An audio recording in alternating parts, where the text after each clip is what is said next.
കോഴിക്കോട് മോശമാവാനിടയില്ല. കേരളത്തിലാകെ ഇടതുപക്ഷ ജനാധിപത്യ മുന്നണിക്ക് കംഫർട്ടബിൾ ഭൂരിപക്ഷം കിട്ടുമെന്നാണ് ഞങ്ങൾ വിലയിരുത്തിയത്. സംസ്ഥാന സെക്രട്ടേറിയറ്റ് യോഗം മിനിയാന്ന് ചേർന്നിരുന്നു.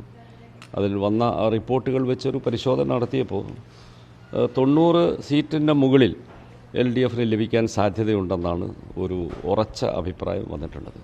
അതിൻ്റെ ഭാഗമായി കോഴിക്കോടും വരും. കോഴിക്കോട് ഒരാശങ്കയില്ല.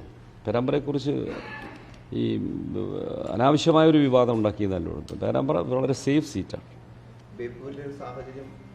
ബേപ്പൂര് നല്ല ഭൂരിപക്ഷത്തിന് ജയിക്കും. അതാണ് അവിടുത്തെ ഈ LDFനെതിരായി വന്ന സ്ഥാനാർത്ഥി പ്രചരണത്തിൽ ഓളം ഉണ്ടാക്കിയെങ്കിലും ജനങ്ങൾക്കിടയിൽ അതിന് യാതൊരു സ്വാധീനം ഉണ്ടാക്കാൻ കഴിഞ്ഞില്ല. അമ്പലപ്പുഴയിലെ വിലയിരുത്തൽ എങ്ങനെയാണ് താങ്കൾക്ക്? അത് അമ്പലപ്പുഴ ഒന്നും പറയാനായില്ല. വിജയപ്രതീക്ഷയുണ്ടെന്നാണ് ആലപ്പുഴ കമ്മിറ്റി പറയുന്നത്. നല്ല മത്സരമായിരുന്നു. അടിയൊഴുക്ക് വല്ലതും ഉണ്ടോ ഇല്ലയോ എന്ന് പറയാൻ കഴിയില്ല.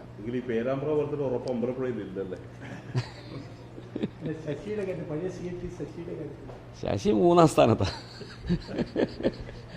നേരത്തെ തന്നെ അദ്ദേഹം വളരെ പറകില്ല. ഓക്കെ.